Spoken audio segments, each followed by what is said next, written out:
asked. Okay. When I was asked by Gavin if I wanted to do one of these talks, I was like, okay, what shall I talk about? And when I was making this, it's ended up being a very quick synthesis of my whole PhD, because there's no way I can talk about the recommendations without saying how I got there. So I need to talk about the background and everything I've been through over the past few years. And so within this, I'm going to talk about the first stage. So my original plan, I think everyone who's done a PhD knows that it doesn't always go to plan. And there's no point thinking it will all go to plan, but I had the initial hope. So I'm going to talk about the first stage, the first initial ideas, and then the second stage and how it's adapted and how it's evolved into what the project is today, and then go on to the recommendations for the future. So the initial goals. I also have pretty pictures which have no relevance whatsoever. It's just nobody likes white slides. So what value does maritime archaeology have to stakeholders? That's quite a difficult question to answer, but I aimed to attempt this. And can this value be increased with engagement? So can we get the public involved, and can that lead to a better outcome for the management of sites? And I was going to do this by pilot study training. So get divers involved in archaeological survey training, basic in situ, non-invasive surveying, which would include baseline surveys, taking photos, taking measurements, and being able to upload those somehow to Minjastofnun, and an archaeologist can look at them, and then we can do this annual monitoring of sites. And then based on how the survey, the training goes, we quantify the success. So we talk to the divers, we talk to archaeologists, and we look at the monitoring outcomes. How were the sites? Are they better monitored? Is this an option for the future? And the participation rates, which is obviously quite important in something like this. Like, was there any involvement, and did it go well, basically? My whole PhD and thinking is based on this heritage cycle. So if you understand culture and you value it, you'll care for it. And if you care for it, it will help you enjoy it. And if you enjoy it, you want to understand more. And then if you understand more, you value it more. And it's this whole cycle that if you get people involved in heritage and in archaeology, that they're going to care for it more, and they'll want to protect it for the future as well. So it's a win-win for the public. Like, they'll get to learn more, they are involved, and they feel involved in their own heritage, as well as we have this outcome of better protection for heritage sites. And so I timed my PhD in collaboration and communication and working with the public perfectly, that it was 2021. So quite a lot of our work was online. And so I had this awesome team of divers that were signing on online multiple times, and we were talking about how to survey and how baseline surveys and all of this online. And then we finally were able to get out. But we had training from it was all international. So this training exists. It's in other parts of the world. It's in other countries. So you might have heard of the NAS in England, and FPAN in Florida, and we have one in Canada. We have another one in Australia, Finland. All of these training programs to get divers involved, because there's divers out there going to wrecks. So we might as well ask them to, take some photos, and we can show them how to take the photos correctly, what angle, trying to get it the same each time they go, and then we can monitor for change. So the team that got involved were incredible divers. We had a couple of archaeologists who just were really interested in getting involved in the maritime aspect, and they hadn't really had that opportunity. We had boat owners, we had instructors, and actually the Zoom chat in the middle was a really good example of this. So we had 3 diving instructors within that talk. And that was all about heritage awareness and how to dive on heritage sites safely and, you know, responsibly, and how to teach new divers that as well. So we had this really, really awesome team. And then I turned my attention to a survey to the archaeologists. And this, basically, I was trying to gauge what level community work is at the moment. And I was asking things like, how much can the community be involved?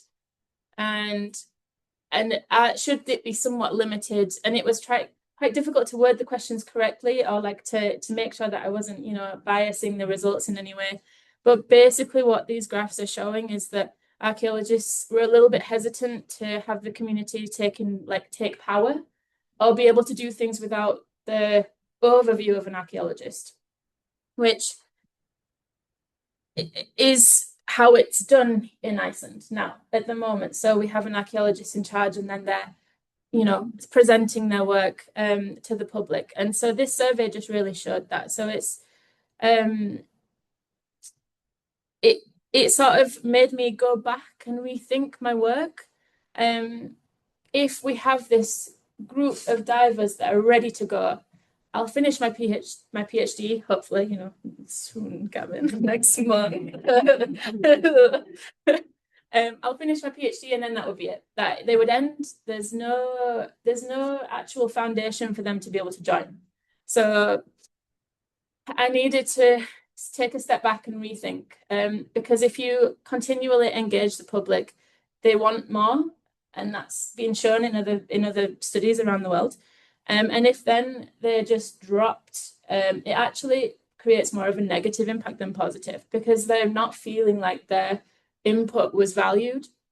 And so I sort of had to speak with the public and say, right, okay, we're just going to take a pause on this, because I really want to see where we are with archaeology at the moment, and community engagement and public engagement. And then we can slowly build back up to where it, you know, hopefully will be in the future. And so I reviewed my research questions. Obviously, we still need to figure out where maritime archaeology, what value it has to stakeholders, can this value be increased with engagement? But it then shifted to be like, what does the current approach of archaeology allow for community engagement? And is there options there, and is it encouraged? And are maritime sites properly managed? And if not, what is needed to change, and what is needed to increase the awareness and management? So my plan changed from this pilot study and basing most of the results on that into this monster of this PhD now, which is like interviews and surveys. And it's more like the back end, sort of figuring out where we are with public and engagement, and what options we have. And so me and Gavin held a seminar and workshop for archaeologists, where in the morning there was a presentation of the public engagement that archaeologists have had. And then in the afternoon we shifted to a workshop, and I'll talk about that in a little bit. I held the, I think, first public archaeology course for undergraduate students here in archaeology. Continued the communication with the dive community that I was working with previously, and then interviews and surveys, and that can accumulate into this recommendations, which will be at the end. So I needed to first look at where we are with community engagement in the legislation. This is a very big table. You don't need to read everything, but I basically compared Iceland to Scotland and Norway. Scotland being, you know, it's part of the UK, but Scotland has its own Cultural Heritage Act, and then Norway, just to compare to another Nordic state. What I was interested in is originally the UNESCO 2001 Convention for the protection of underwater cultural heritage. The UK has not ratified, but they've accepted the annex as the best practice, and Norway ratified right in the beginning.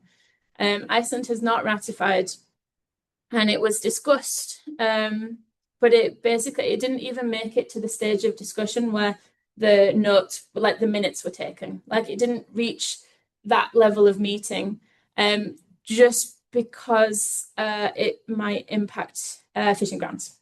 So as soon as something might impact fishing, it didn't make it through, and yeah, so it's not ratified, and it was basically, I don't think it will be considered any time in the near future.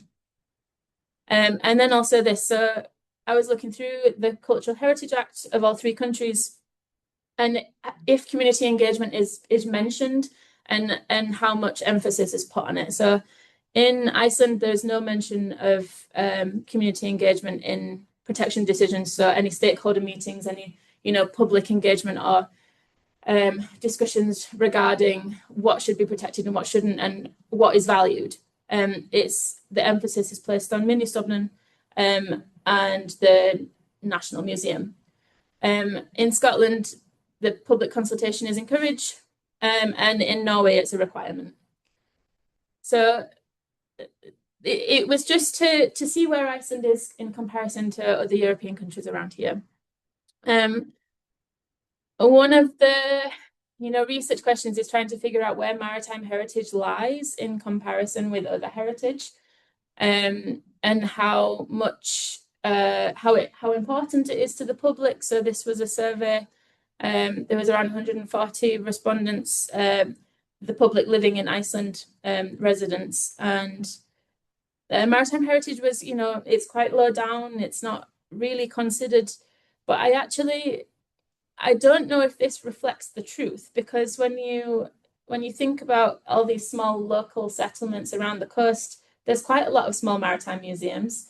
There's Seaman's Day, there's maritime aspects in everyday life. And I think it's perhaps just not thought of when it's put down on a piece of paper in front of them, how much maritime heritage actually plays a part in everyday life. And there's other things, there's Facebook pages, things about ships, which I think I'll mention later on as well. So this was to get an idea, but I'm just not sure that it actually reflects the truth, basically. So I also wanted to see how much the public feel that they can be involved currently, and where we are with that.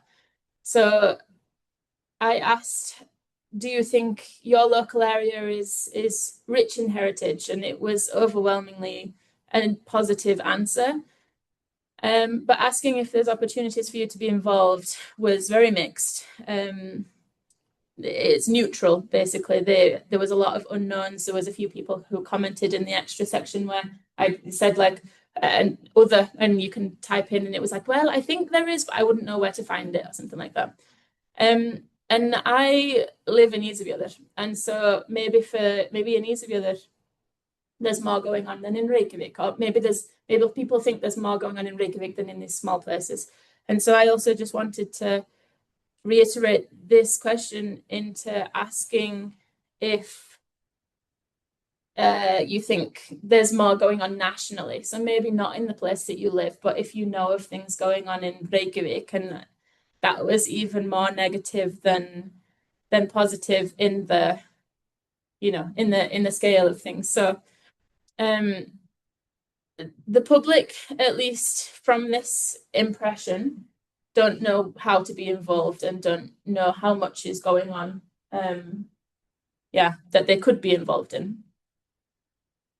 And so I was collecting this data and seeing where we are, and then it started to, I needed to talk to more archaeologists. So this is where more interviews started, and this is where the seminar as well came into play. So this was our seminar that we had last year, the year before. I don't know, I didn't have a year on this. I think it was last year. So we asked basically a member from each stakeholder group, and we were able to get that. So we had we had someone from Minjastofnun, someone from the National Museum, we had the university and the research centres, and basically in the morning we gave them the space to talk about public engagement within their line of work. So it was really interesting. We also had Eyþór, who runs the Archaeological Association in Suðuroy up in the West Fjords. So they've actually built a longhouse through community means, completely community funded, and with the input from archaeologists on how to correctly build this thing, because they built it traditionally as well. But he spoke about the issues that he had in getting funding for this, and basically the hoops he had to go through to try and fund it through cultural heritage funds, and he wasn't able to do that. And then also we had Arman from the museum, who spoke about some public engagement aspects that he's done in his time there, and how well they went and what issues he faced. And then in the afternoon, we switched, and we basically split into two groups, and we asked them 3 questions. So we said, what do we think Icelandic archaeology is doing well in engaging with the public? What do you think could be improved? And then also, do you think some form of public engagement should be a requirement when you get an archaeological excavation surveying license? And if so, what should be the minimum? And I'm not going to include, the results from everything, but just a couple of the things that could be improved, which is obviously the ones that I was most interested in. And outreach is often an afterthought, and it's first to suffer with funding cuts. This was interesting. Fines should be spread nationally, so quite all of the fines come to Reykjavik, and there was quite a lot of comments, especially from the people in the West Fjords or else, that it'd be nice if we could get some of those back and show them in the local maritime museums, or the museums, depending on if they're able to have them. Engagement is usually done for free or on their own time, and archaeologists need to value their work and see that this should be paid work. It should be included within the grant, and within the money that you're getting, it should be included to be able to outreach to the public.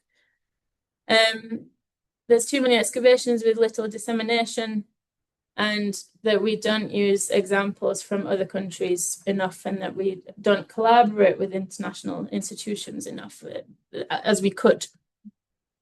The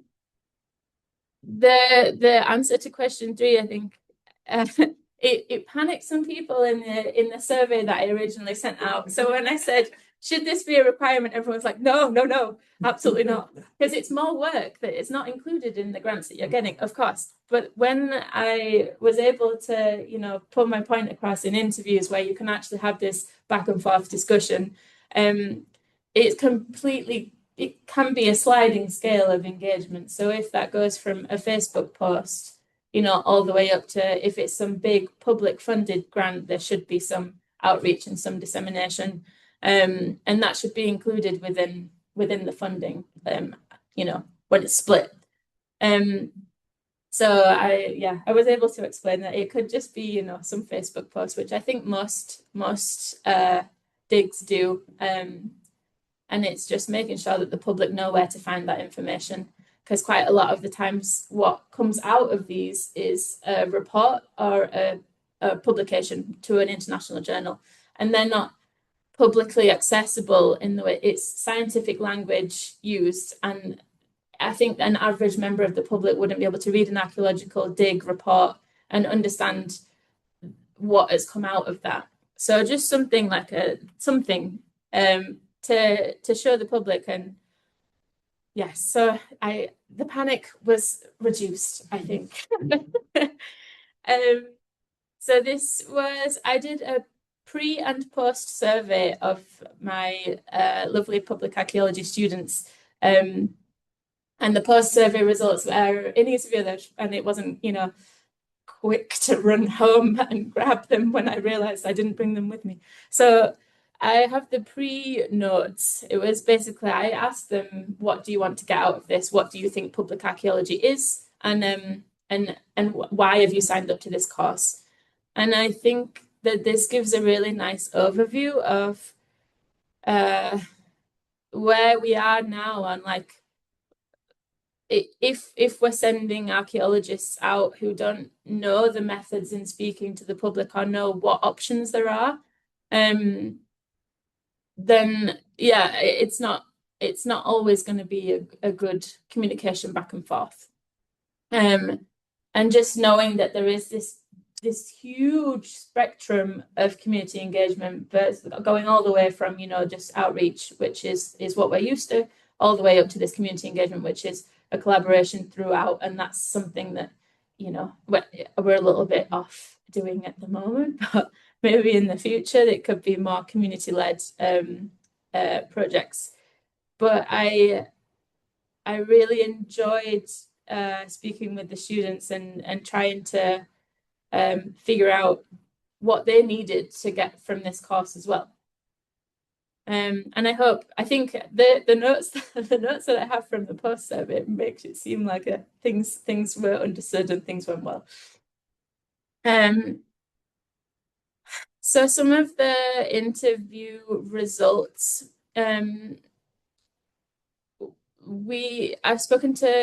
done 19 interviews, all were about an hour to an hour and a half. I ended up coding them and had 419 codes, but I just wanted to highlight some of the bigger ones. So community engagement, I basically had the interview split into two sections. So I spoke about community engagement and then I spoke about maritime archaeology in particular. So community engagement, it was very positive, and it was actually very nice to have these interviews to back up the survey data, because survey data ends up looking quite negative because you don't have this back and forth of explaining things.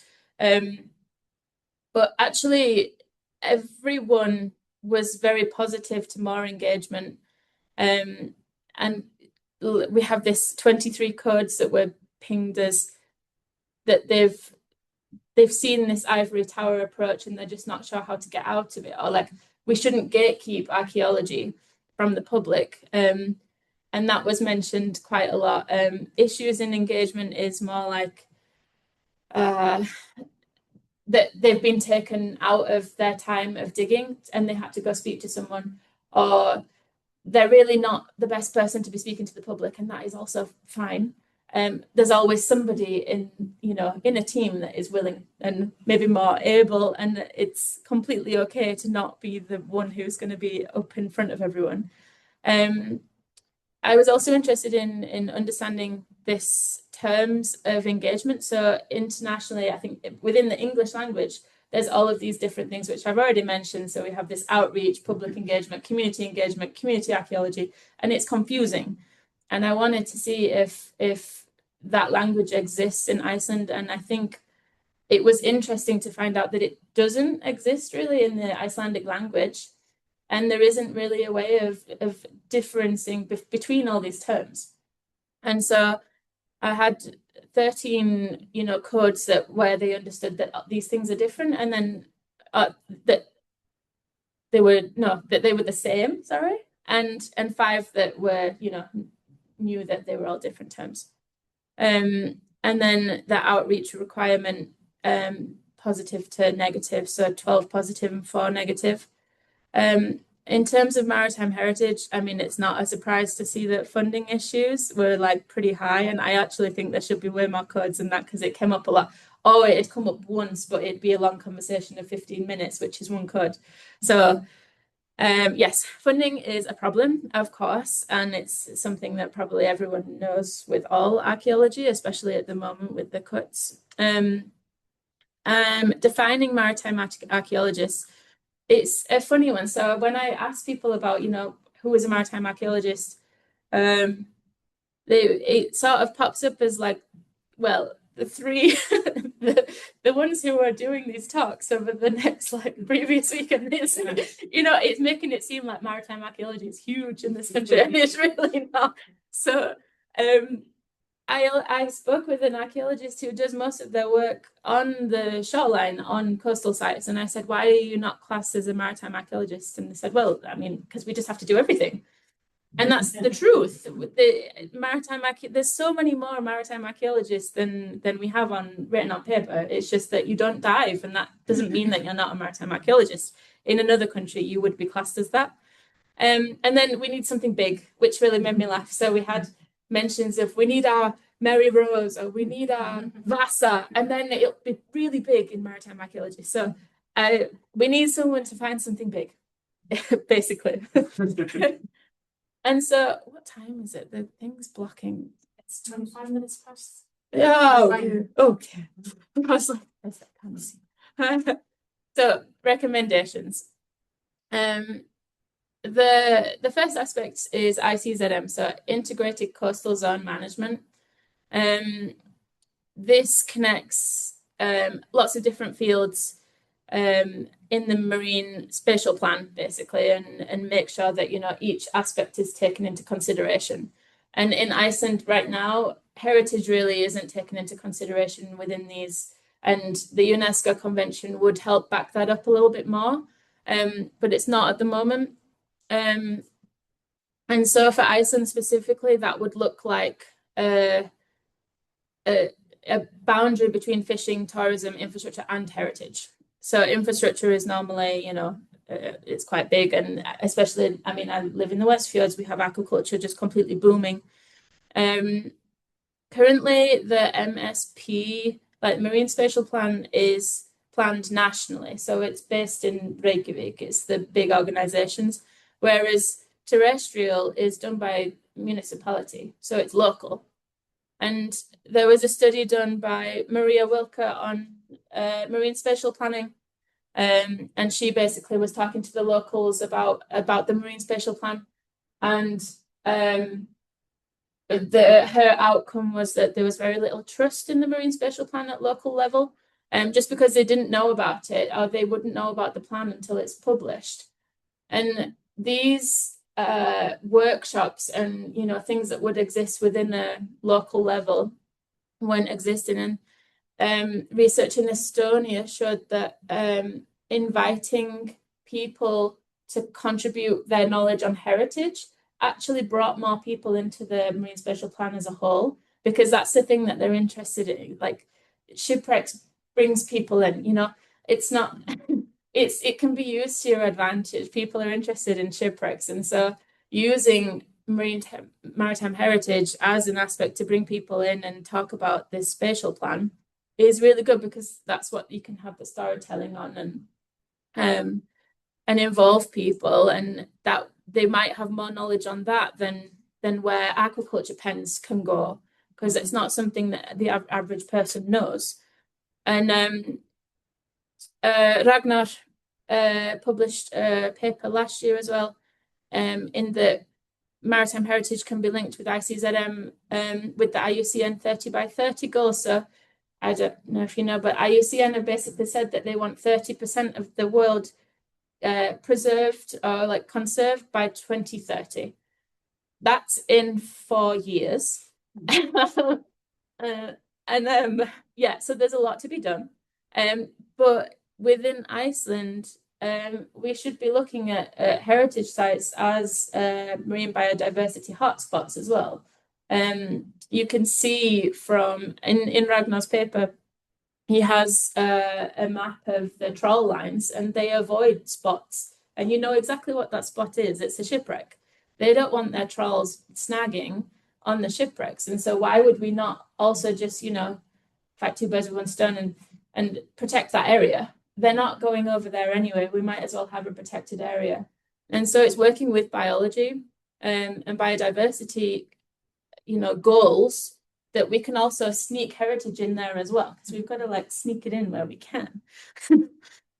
And this is where this photo is actually sort of relevant, I guess. So there's Seacook and Brothers. This is a shipwreck by the West Fjords, and it's probably one of the places with the most marine life that I dive on. And shipwrecks usually have a greater marine life than other areas around, and they create a nursery habitat.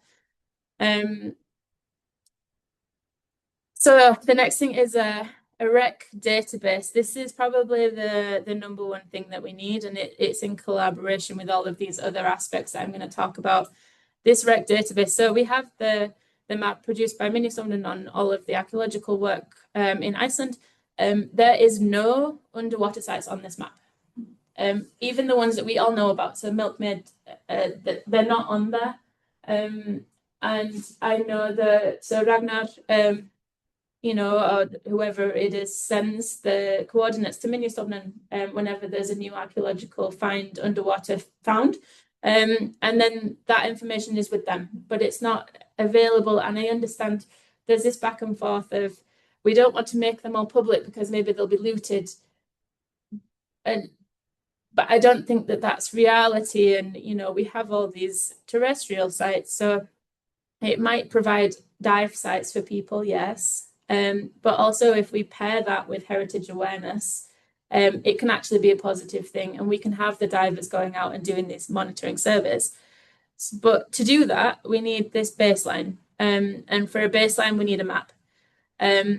So creating this map can actually be a perfect way of getting the community involved, because we can say, where on this map do you know of a site? And yes, it needs to be backed up by archaeologists at some point, and we need to go out and survey.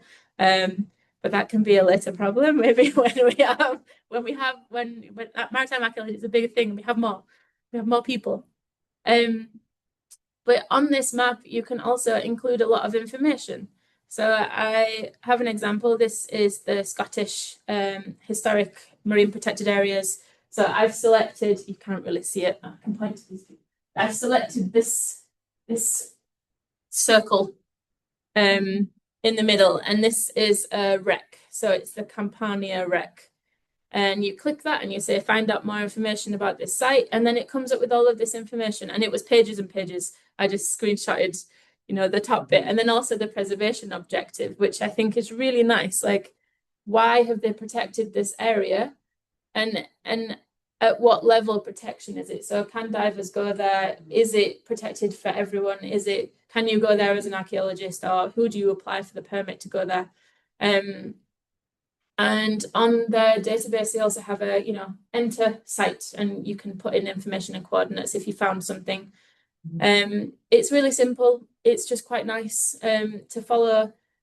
And so one of the things to consider is, okay, so if we had this map and we had this, you know, all of these sites that would then need monitoring, how would we do that? And that would, you know, one of the things that I'm recommending is that we involve all these divers who are spread around the country. And would they be interested in that? And my original survey was like, yes. So I asked divers, I had 97 responses, that if they were trained in basic underwater surveying, how to take photos, how to take measurements, would they be interested in adopting a wreck? And they would go out annually to monitor it. And it was majoritively yes. The maybes, there was a few comments of like, it would depend how long it takes and how often I would need to go out and things like that. But it was like, yes, but you would need to tell me. And so overwhelmingly, the answer was yes. And I think it shows the willingness of the public, and that it's a really positive aspect of, you know, this whole project.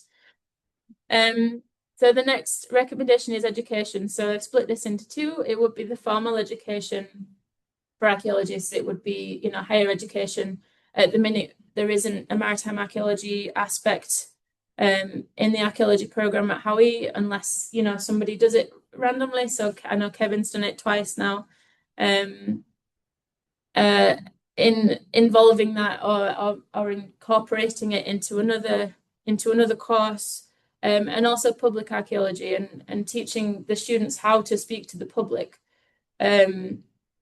is really important. And then collaboration through international organizations. So there's other organizations who are doing this and teaching this. We don't need to, you know, think of the how to do this on our own. It's been done.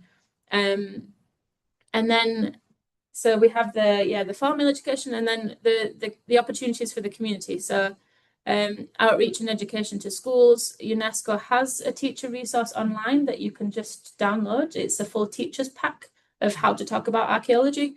It's already there, it already exists. I guess it's just, it would be archaeologists championing archaeology to be included in schools and lay this out as a career option for kids. And kids are the way to go if you want to plant a seed and get them into where you want to be. And then the training schemes, like I said, so yes, my initial approach was diving, and that's, you know, that's where I started. But now it's, you know, these training schemes for divers are equivalent to being on land. It was just this small aspect of stakeholders that I was working with. It's exactly the same for intertidal and coastal, how to take a photo, how to put a, a range stick in the right place and take a picture. It's not difficult work. And it can be very, very easily taught to the public. And then standard heritage awareness into new diver programs. If we're involving the public, they need to understand what is valued, why it's valued, and they need to understand how to act and to be sensible on heritage sites. And there's this divers phrase that's take only photos and leave only bubbles, and that's one of Paddy's lines as well. So it's true. That's all we should be doing. And it's just it's making sure that the community are being told the right information by the right people. So archaeologists are the experts, and if a member of the public is interested in underwater archaeology, they'll go and find out information about underwater archaeology. And so it's better coming from the experts than films like Indiana Jones and all shipwrecks and treasure hunters and all of this available information online about treasure hunting and things. It's better off coming from us in responsible ways to deal with heritage rather than online. And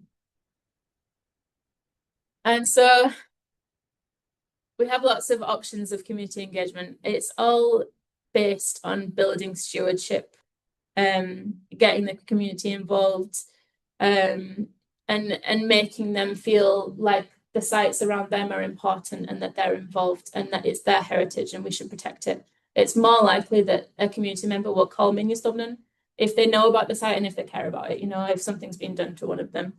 So we have lots of options for community-based monitoring, citizen science schemes. One that Armand talked about in our seminar was that they had a finds identification portal, and they had a couple of finds and they weren't sure what they were, so they posted them out to the public and said, do you know what this is? They had over 2,000 entries from one find that was people saying what it was. And so if they have the opportunity, people want to be involved. And I think more things like that are very, very simple to do. Having open days where people can bring in their finds. Moonin is being developed by Minjastofnun. That was hit by another funding block, and it was never officially released as far as I know so far. But it's a really great app. It's based on the Scottish, so Scape. I'm not sure if you've heard of Scape. Scape is based in Scotland, but it's basically cultural heritage at risk. And this is one of the photos from there. So you go and you take photos of archaeological sites on the coastline that are at risk of erosion. And Minjastofnun was working with the staff of Scape to produce the same thing for Iceland, because Iceland is very, very coastal settlements. We have a lot of archaeology on the coast that is falling into the sea due to erosion. And so working with them to produce that. And as far as I'm aware, it was basically almost finished, but then hit this last funding block. And so the app is there on the Play Store. You can download the app. But at the minute, I don't think there's an archaeologist at the other end who is receiving this information. Interpretation, it can be many things. It can be just a sign. It can be heritage trails. We have diver trails, which go to a few different sites which are in a close vicinity, and this dissemination to the locals and to the public being some sort of requirement, and that can be something really simple like a Facebook post. Emphasizing the significance of maritime heritage. So, as I said before, I think maritime heritage on paper isn't considered that much, and I think within archaeology as well, it's also pretty low debt.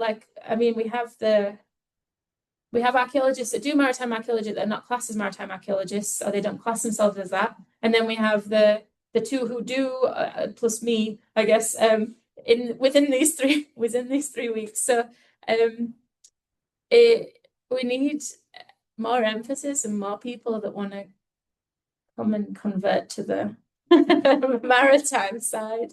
More people learning to dive. I mean, diving is just a form of transportation to get to a site. It's not anything more than that.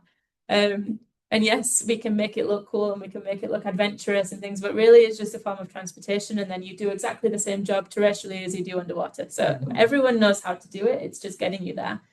And that can be taught, and it's easier to teach diving to archaeologists than archaeology to divers. And that's the way around that we should do this.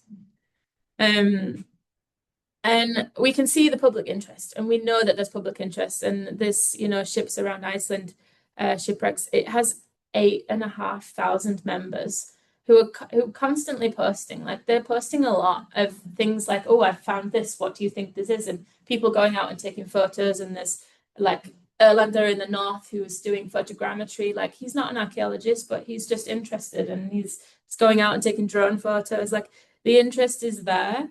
It's just, I guess, combining the public interest with archaeological interest and making sure that the public interest is also seen in archaeology.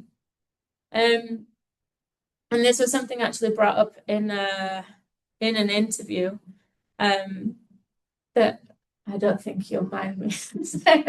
It only pointed out very clearly that actually, like, agriculture has a lot of input from funding, like government funding, in order to keep agriculture going, but they actually put a lot of money into their heritage. So all these agriculture museums and things like that have a lot of input from the agricultural, from the farmers, basically.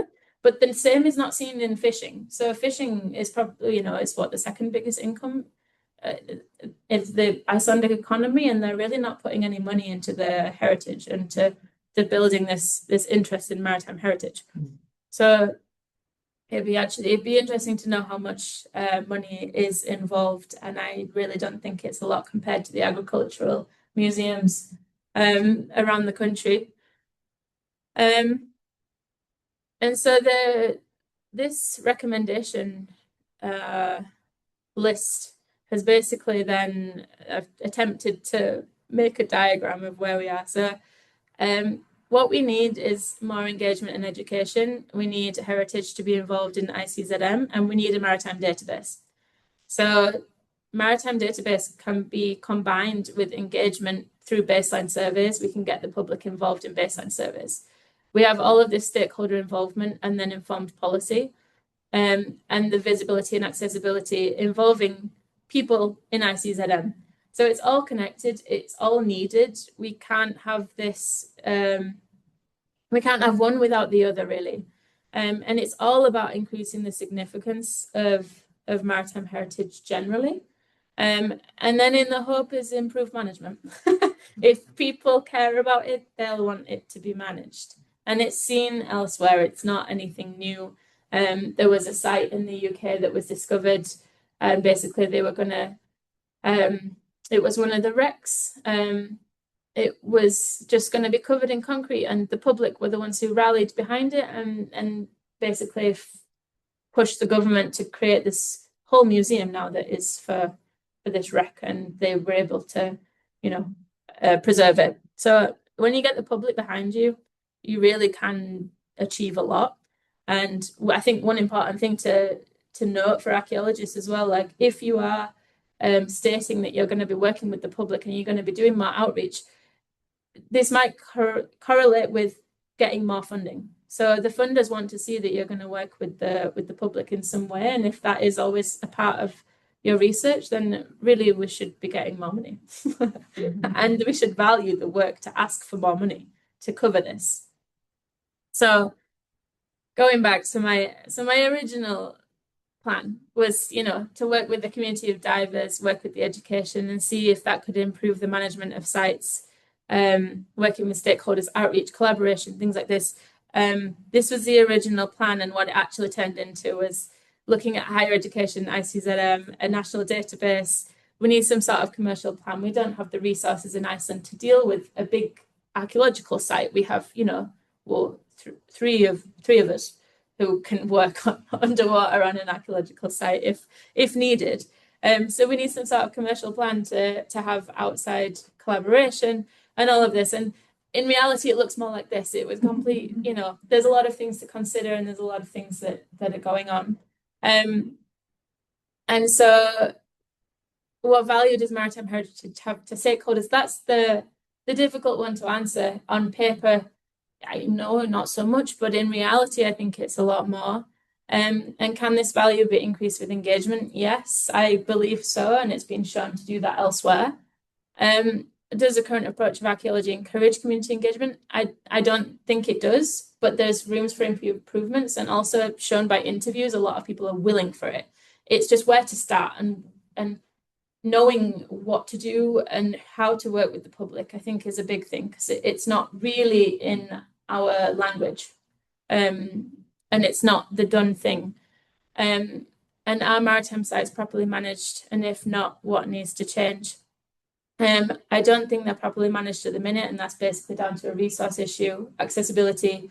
I mean, archaeologists are not that many, and Iceland has a very, very long coastline. So we need other methods to be able to manage them properly. And I believe that is working with the public.